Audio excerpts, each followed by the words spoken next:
we're good. All right. Superintendent Jara, a lot's been going on. During this year's legislative session, you were up there, the teachers union was up there, you guys were requesting money. At the end of the session, $52 million came into the Clark County School District.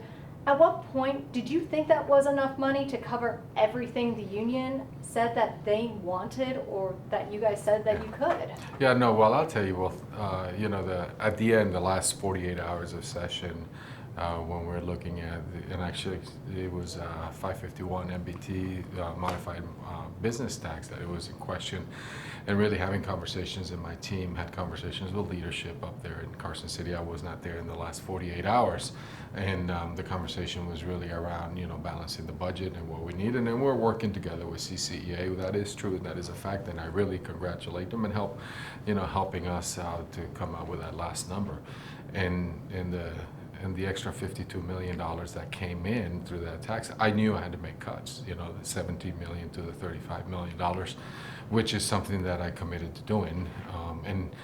We were all in agreement that was in totality the final number that we needed to do to balance our books and to give the employee their compensation package that was in the governor's budget.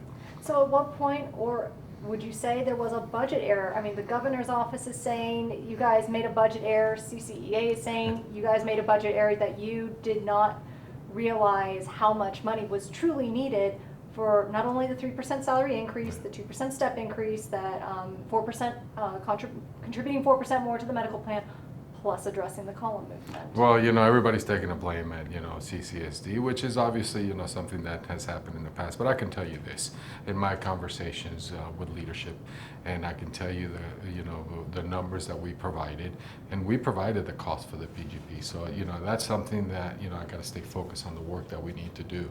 But we provided the numbers and to really address the compensation package that was within the legislature. So how much money exactly would you need to come up with to pay these teachers? I mean, it's not that many, a little bit more than 2,000, but how much money do you really need, and can you find that money? Well, it's about 10%, and that's a great question, because we're talking about holding negotiations for 16,000 educators for about 10%. And look, it's something that I understand. I understand that teachers were promised, or really looking at a PGP or professional growth system plan that was passed in 2016 prior to my arrival.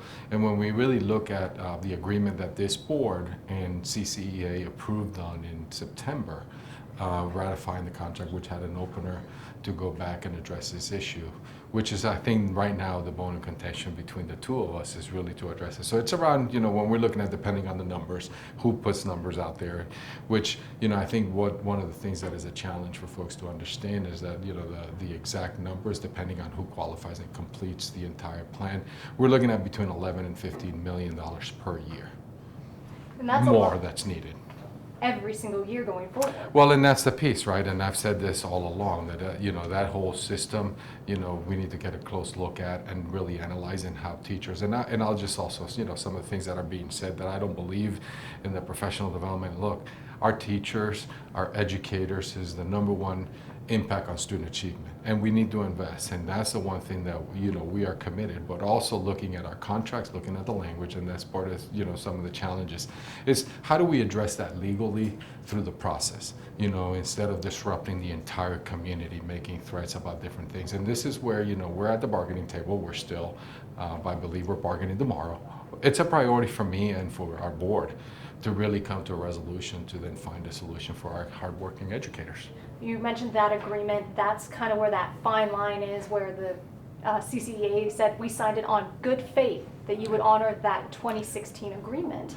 And you guys are saying, well, we signed it because it was based off how much money from the 2019 legislative session. Well, the one that they signed on good faith in 2016, I wasn't here.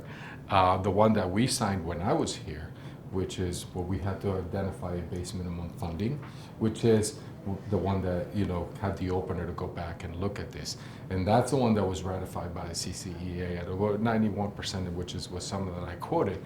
And that's what when you look at identifying the base minimum funding, looking at that number using CCEA's money or numbers to look at it, it would be about a $45 million. We are offering and putting on the table $69 million. So we are offering and putting on the table a larger number.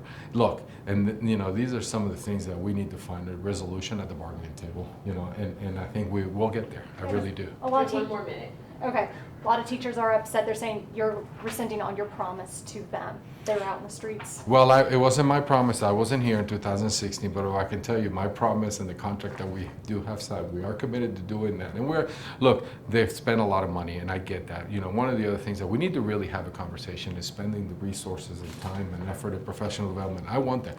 But I also need to look at the impact of the classroom and the impact of student achievement, which is my priority and the priority of this entire community. Lastly, will you honor teachers taking a sick day or personal day if they do decide to strike on September 10th, if that does go through? Well, what I can do, I mean, teachers have the ability to take their personal days and sick days. That is up to the teachers. I'm not going to get into that conversation, but I can tell you is that I have an obligation to this entire community, especially our children, our 320,000 students that we have at school at 180 days. When do you plan to release those contingency plans? Well, we're finalizing and make sure we share that with our principals prior to a release to the public.